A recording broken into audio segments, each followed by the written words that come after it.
Hello everyone, फिर से आ गए एक नए वीडियो के साथ। दोस्तों, आज का टॉपिक है ऐतिहासिक काल का, जिसमें पढ़ना है साहित्यिक स्रोत।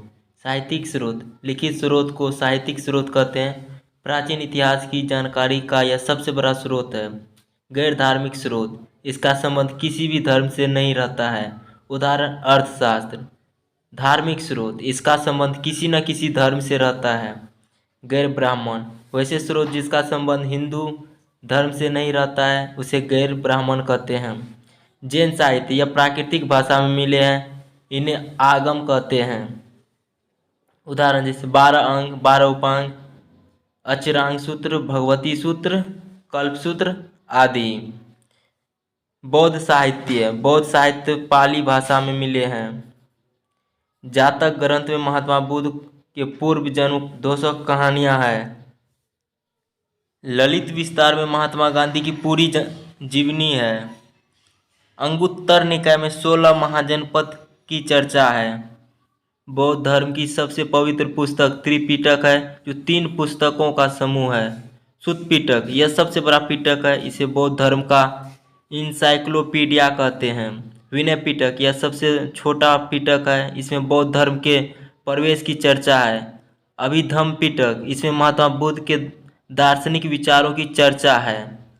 वेदों की रचना ईश्वर ने की है, अतः वेद को अपौरुषेय कहा जाता है। गुप्त काल में कृष्ण द्वैपायन व्यय ने वेदों का कलेक्शन किया है। प्रारंभ में वेदों की संख्या 3 ऋग्वेद, सामवेद तथा यजुर्वेद थी, अतः वेद को त्रयी कहा। ऋग्वेद, इसका शाब्दिक अर्थ मंत्रों ऋचाओं का संग्रह होता है। इसमें 10 मंडल, 1028 सूक्त तथा 10,580 ऋचाएँ हैं। ऋचाओं की अधिकता के कारण ही इसे ऋग्वेद कहते हैं। यह सबसे प्राचीन एवं सबसे बड़ा वेद है। इसमें गायत्री मंत्र की चर्चा की गई है, जो सूर्य भगवान को समर्पित है। पहली बार शूद्र का प्रयोग ऋग्वेद में हुआ है। ऋग्वेद का दूसरा तथा 7वां मंडल पुराण है, क्योंकि इसका संकलन बाद में हुआ। 9वें मंडल में सोम देवता की चर्चा है। ऋग्वेद के ज्ञानी को होत्री कहते हैं। ऋग्वेद का उपवेद आयुर्वेद है, जिसका चिकित्सा की चर्चा है। इसके ज्ञानी को प्रजापति कहते हैं। इसमें दशराग्य युद्ध की चर्चा है।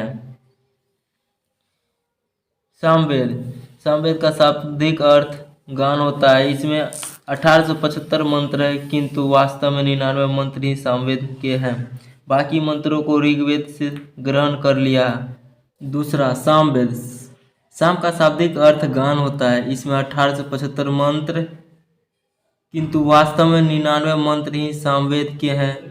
बाकी मंत्रों को ऋग्वेद से ग्रहण कर लिया है। सामवेद में भारतीय संगीत के 7 स्वर सा रे ग म प ध नी की चर्चा है। ये संगीत यज्ञ के समय गाए जाते हैं। सामवेद ज्ञानी को उद्गाता कहते हैं। सामवेद का उपवेद गंधर्ववेद है। गंधर्ववेद के ज्ञानी को नारद कहते हैं। भारतीय संगीत का जन्म सामवेद से हुआ है। यजुर्वेद, इसमें 1990 मंत्र है। इसमें युद्ध एवं कर्मकांड की चर्चा है। यह एकमात्र वेद है जो गद और पद दोनों में है। इसे 2 भागों में बांटा गया है। कृष्ण यजुर्वेद, जिसे गद कहते हैं, शुक्ल यजुर्वेद, जिसे पद कहते हैं।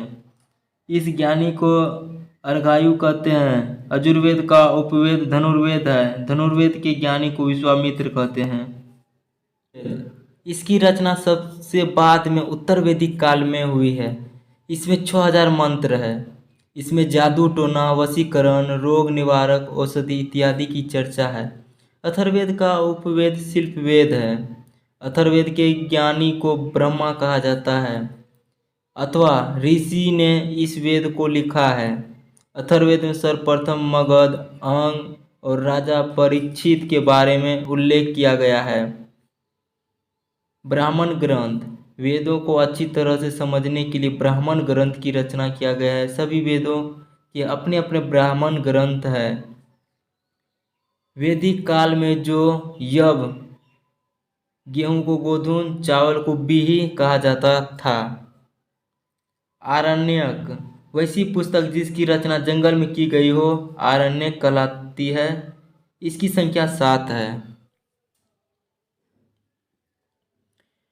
अथर्ववेद को छोड़कर सभी पुस्तक आरण्यक है। वेदांग वेदों को भली भांति समझने के लिए वेदांग की रचना की गई है।